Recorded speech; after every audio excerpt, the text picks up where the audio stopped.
Students, काफ़ी सारे लोग आप में से फ़ोन आए मेरे पास काफ़ी सारे कि सर कोड्स के बारे में बता दीजिए, कोड्स में बहुत कन्फ्यूजन है।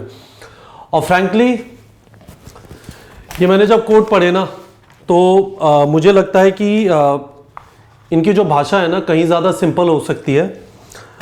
7 दिन से मैं सोच रहा हूँ कि इस वाले वीडियो को रिकॉर्ड करूँगा और मुझे बार बार लगता है कि क्या मैं कहीं पे कुछ गलत कम्युनिकेट तो नहीं कर रहा।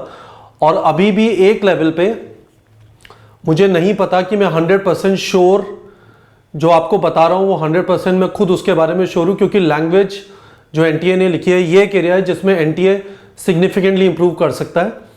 तो मैं आपको बता देता हूँ जो मुझे समझ में आया।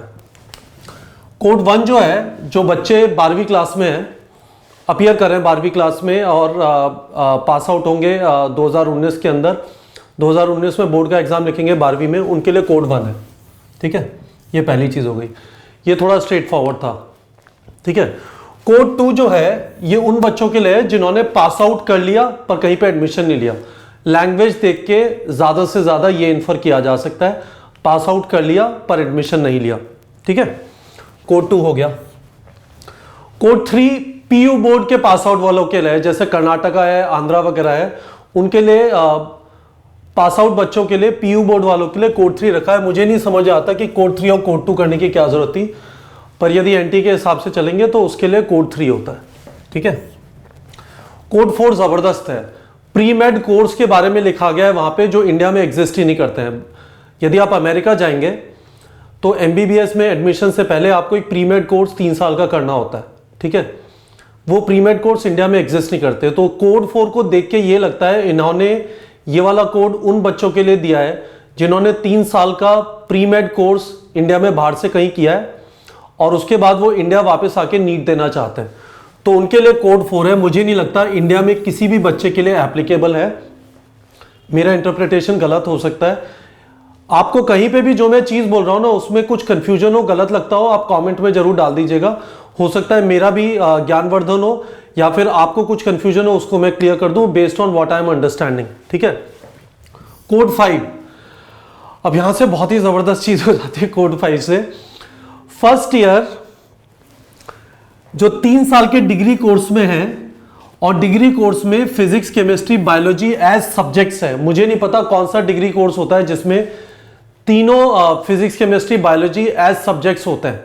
ठीक है, पर this is what NTA is saying कि उनके लिए कोड 5 डाल दो। और कोड 6 जिन्होंने बीएससी पास कर लिया है, physics, chemistry, botany, zoology, biotech, इनमें से minimum not less than 2 subjects लिखा हुआ है।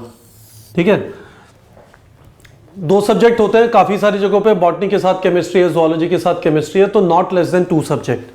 ठीक है, ये कोड 6 है। और कोड 7 पढ़ के लैंग्वेज से ये लगता है उन बच्चों के लिए है जिन्होंने इंडिया के बाहर से 10+2 किया, पास आउट कर गए, और ये कह रहे हैं इक्विवेलेंट क्वालिफिकेशन है, मतलब 10+2 के अंदर उन्होंने फिजिक्स, केमिस्ट्री, बायोलॉजी और इंग्लिश, ये चारों सब्जेक्ट थे, और फिजिक्स, केमिस्ट्री, बायोलॉजी में इन चारों में पास हुए आप, ओवरऑल पास हुए 12th में। और उसके अलावा फिजिक्स, केमिस्ट्री, बायोलॉजी में एग्रीगेट 50% यदि आप जनरल हैं और 40% यदि आप SC, ST और OBC हैं। तो ये कोड 7 हुआ। ये भी इंडिया वालों के लिए नहीं है, ये बाहर वालों के लिए लग रहा है। अब इमेजिन करिए, देखिए इस सारी चीज में गड़बड़ क्या है मेरे हिसाब से। किसको पता है कि आपने बीएससी में एडमिशन लिया? ये जो है ना कोड 5 और कोड 6 बेसिकली ये कह रहा है कि यदि आपके पास 11वीं और 12वीं में फिजिक्स, केमिस्ट्री, बायोलॉजी था, फॉर सम रीजन आपने डिसाइड किया कि मैं मैथ्स में बीएससी करता हूं, तो आप नीट का एग्जाम नहीं लिख सकते यदि आप इस वाले कोड के हिसाब से जाएं, क्योंकि ये कोड कह रहा है कि आपके पास ये होने चाहिए। और कोड की जबरदस्त चीज देखिए, फर्स्ट ईयर में आपके पास तीनों सब्जेक्ट हैं। ठीक है, और कह रहा है कोड 6 में कि पास आउट जो वाला है उनके पास नॉट लेस देन 2 सब्जेक्ट, तो 2 सब्जेक्ट से भी काम चल जाएगा। ये मानता है इस वाले कोड सिस्टम की, तो थोड़ा गंदा सा हिसाब है। पर मेरा फंडामेंटल सवाल यहां पे एनटीए से ये है कि आप कैसे पता करेंगे यदि मैं कोड 5 और कोड 6 की जगह कोड 2 भर देता हूं। ठीक है, मैं बोलता ही नहीं हूं कि मैंने कहीं पे बीएससी में एडमिशन लिया था, तो what stops me from doing that.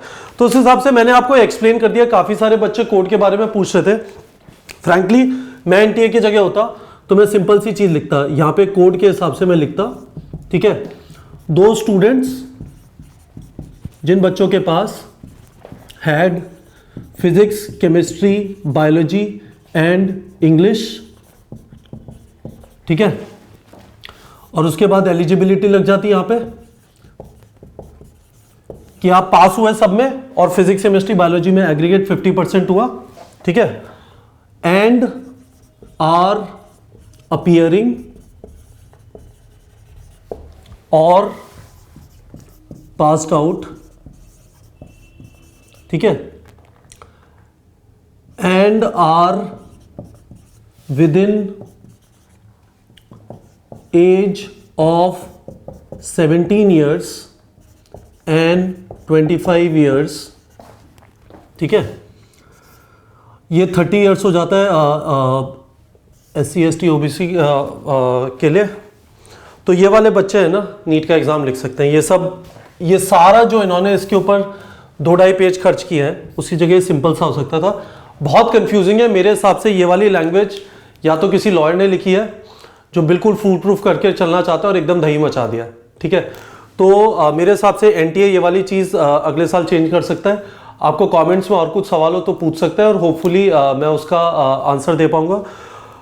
Language मेरे हिसाब से इतनी ज़्यादा ख़राब है जिसमें ये जो लिखा गया है, ये जो सारे कोड्स, यदि यहाँ पे मैं ला के दिखा सकूँ, आपने भी ये सब पढ़ा होगा, ये जो सारे कोड्स लिखे हुए हैं, लैंग्वेज इतनी ज़्यादा ख़राब है कि मैं इसे बेहतर लिखूंगा, पर मैंने आपको यहाँ पे होपफुली ये एक्सप्लेन कर दिया है, ठीक है बच्चों।